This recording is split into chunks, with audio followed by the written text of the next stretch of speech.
5mm crochet hook. You can grab any size you want. I would not recommend grabbing a very large hook for this. You want to use something a little bit on the smaller side. 5mm seems to be appropriate. 6mm would probably be sufficient. Anything bigger than that might be too big, and anything smaller than that might be too small. So here we have our string that we cast off with.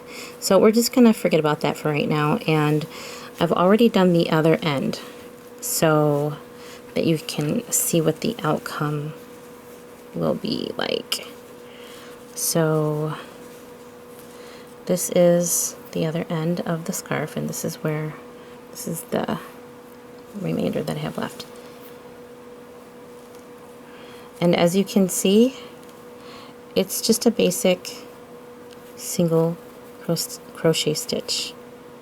Okay? That's what it's going to end up looking like when we're all done.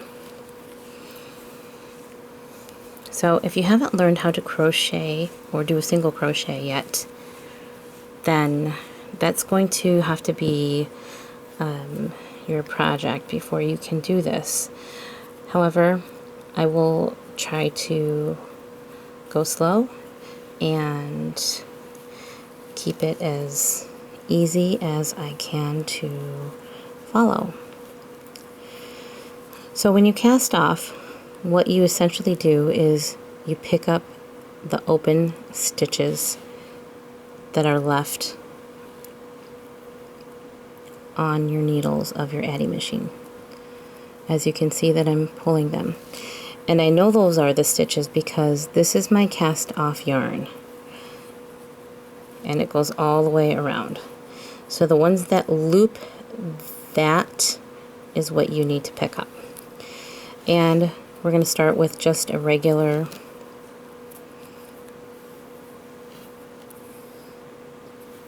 slip knot. Okay? If you haven't learned how to do that slip knot yet, then you can review my tutorial on how to make a slip knot, but I'll do it again in slow motion. You want to hold on to this end and pull. Okay? Put your crochet hook through there, and then let's go ahead and tighten it. Okay, so let's get started. I'm going to insert my hook right into these first two. Now there's no written rule on this is how you're supposed to do this, but this is how I like doing it, and I've seen a couple other ways that other people do it, but this is my preference. So yarn over, pull through, yarn over,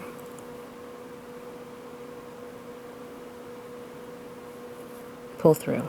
Okay? And as you can see, I have my feeding yarn in this hand that I'm giving a little bit of tension to, so I can help control what I'm doing. Okay, let's do the next two loops, and we're going to always select one on each side. So here's one from this side.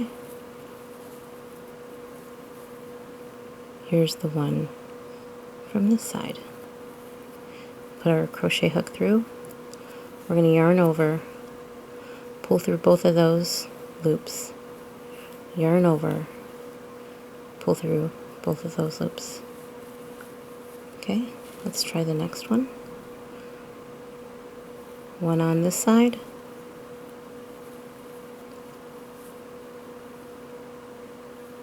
one on the other. Yarn over, pull through, yarn over, pull through. So I'm going to keep on going like this, and I'll probably speed up the video just so that we aren't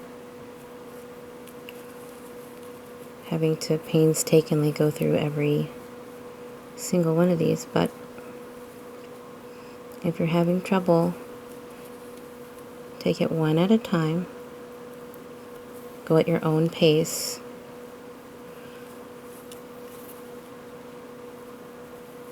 Don't rush it, and try not to get frustrated.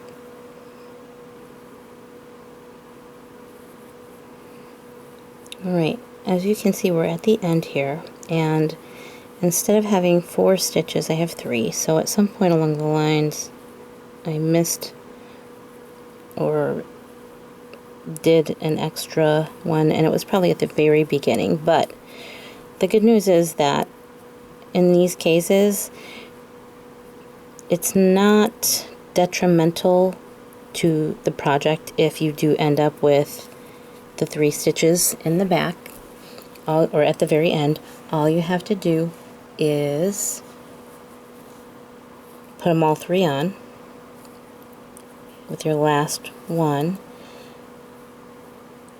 yarn over, pull through as if you only had the, whoops, as if you only had the 2.